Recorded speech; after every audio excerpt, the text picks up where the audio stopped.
আসসালামু আলাইকুম। আপনারা তো প্রথম পর্বে দেখেছেন আরিফ ও নীলার কাহিনী। চলো গল্প শুরু করা যাক। আজ আরিফ খুব ভোরে উঠে পড়ে ঘুমের ভেতরে মনে হচ্ছিল তার পুরনো স্মৃতি, পুরনো কথা, পুরনো ডায়েরির কথা। সে কি করে নীলাকে ছেড়ে দিয়েছে সেই সব ভাবনা। কেউ জানে তাকে ডাকছে, শহরটা তখন পুরো জাগেনি। রাস্তা ফাঁকা, বাতাস খুব ঠান্ডা। তার মনে হচ্ছিল বুকটা একটু ঠান্ডা হোক। তার পা নিজে থেকে চলে যায় সেই পুরনো জায়গাটার দিকে। Bus stand. বেঞ্চটা আজ একজন বসে আছে তেমন মনে হয়। আরিফ মনে করে নীলা ওটা বসে আছে। সে প্রতিদিনই বাস স্ট্যান্ডে যায়। বুকটা হঠাৎ থেমে যায়। চেনা অবয়, চেনা নীরবতা। চুলগুলো আগের মতো কাঁধে ছুঁয়ে পড়ছে নীলা, কিন্তু সে তাকায় না। চোখে নাই কি বিস্ময়, কোনো অভিযোগ নেই। আরিফ ধীরে ধীরে এগিয়ে যায়, কথা খুঁজে পায় না। দুজনের মাঝখানে শুধু পুরনো দাঁড়িয়ে থাকা। শেষমেশ নীলাই বলে ভাবনাই, তুমি কি এখনো অপেক্ষাই করছো? আরিফ মাথা নেড়ে না। সে বলে, আমি এখন চলতে শিখেছি, তবে তোমার অপেক্ষায় আছি। তুমি যেই দিন আইবে সেই দিন খুব ভালো হবে। নীলা হালকা হাসে, তাই তো আমি ফিরে এসেছি। সূর্য তখন ধীরে ধীরে উঠছে, আলো পড়ে নিজের মুখে। শহরটা নতুন দিনের মতো খুলে যাচ্ছে, কিন্তু কিছু গল্প এত সহজে শেষ হয় না। নীলা উঠে দাঁড়ায়, বলে, সব অপেক্ষায় উত্তর একদিন পাওয়া যায় না। সে চলে যায়। আরিফ সেই পুরনো বাস স্ট্যান্ডের পাশেই প্রতিদিন দাঁড়িয়ে থাকতো। হাতের ভেতরে কিছু একটা কাগজ নিয়ে লেখা আছে, শেষ অপেক্ষাটা তোমার নিজের জন্য।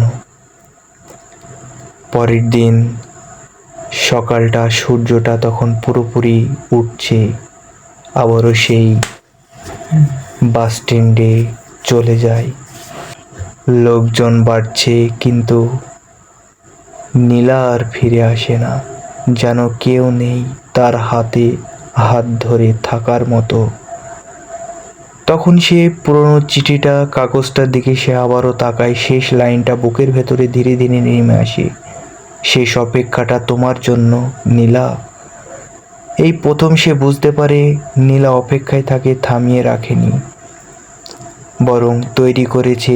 আরিফের বেঞ্চে বসে না, সে হঠাৎ শুরু করে, শহরের রাস্তাগুলো আজ আলাদা লাগছে, কোলাহল আছে, কিন্তু আরিফের মন আর ভয় কিছুই হয় না।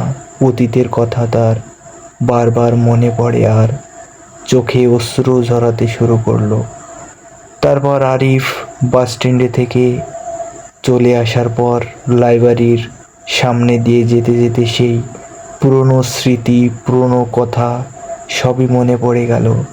সে একবার থামে সেই পুরনো লাইব্রেরির সামনে। দরজার কাছে নিজের প্রতিবিম্ব দেখে এই মানুষটা আর আগের মতো।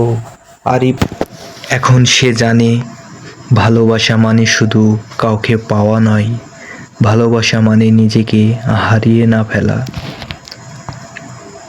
তখন আরিফের ফিরতে ফিরতে রাত হয়ে গেল। সে স্বপ্নই দেখছে যে নীলা কি আবারও ফিরবে। হয়তো হয়তো না, কিন্তু আজ সেই প্রশ্নের উত্তর দরকার নেই, কারণ আর আরিফ আর শুধু অপেক্ষা করে না, সে বাঁচে, সে এগিয়ে। আর ঠিক তখনই তার মনে হয় কিছু অপেক্ষা শেষ হয় না, কিছু অপেক্ষা ধৈর্য ধরে থাকতে হয়।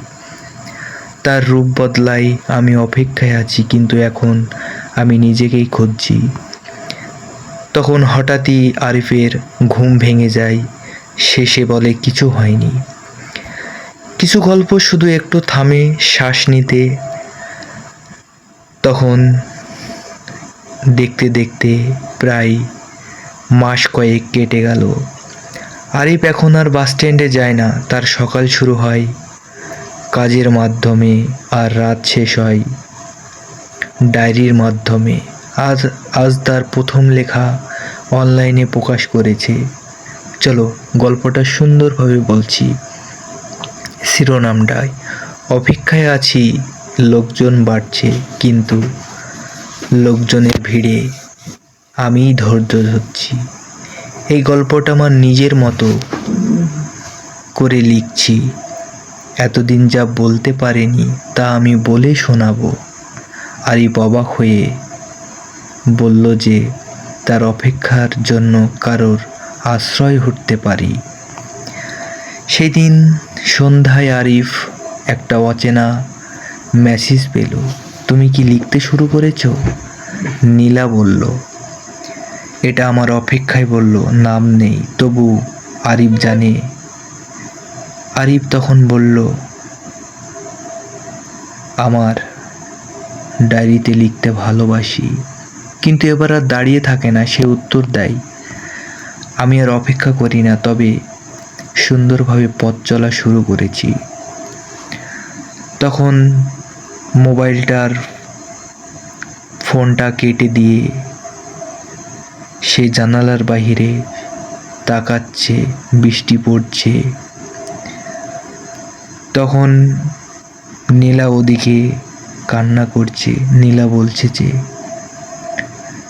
দূরে কোথায় আছে, হয়তো কাছেই, কিন্তু এখন আর দূরত্বের হিসাব নেই। কারণ আরিফ বুঝে গেছে সে মানুষ নিজেকে পেয়ে যায়, আর তার জন্য অপেক্ষা একদিন পথ হয়ে ওঠে। এই গল্পটা এখানেই থামবে না, কারণ কিছু অপেক্ষা মানুষকে করতে হয়, আর কিছু মানুষকে অপেক্ষা মানুষ বানিয়ে নিতে হয়। আল্লাহ হাফিজ, সুস্থ থাকবেন। পরের পার্ট জলদি আসছে।